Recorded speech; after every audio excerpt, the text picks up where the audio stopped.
Hey everyone! Today we're in Hoi An, Vietnam, a mesmerizing town known for its colorful lanterns and laid back vibes. But guess what? It's also incredibly budget friendly. I found a comfy room for just $15 a night. You can easily find hostels for even less. Street food here is a flavor explosion, and your wallet will thank you. Exploring the Thu Bon River by boat is just $5. You can see the town from a different perspective, and it's super relaxing. Sightseeing doesn't have to break the bank either. Entrance fees for historical sites like this bridge are usually under $5. Don't forget to explore the night market.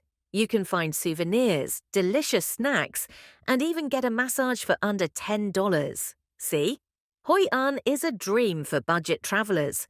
With delicious food, stunning sights, and friendly locales, you can easily have an amazing time here for just $50 to $100 a day.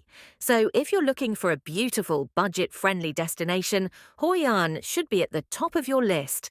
Let me know in the comments below if you've ever been here and what your favorite part was. Don't forget to like and subscribe for more budget travel adventures.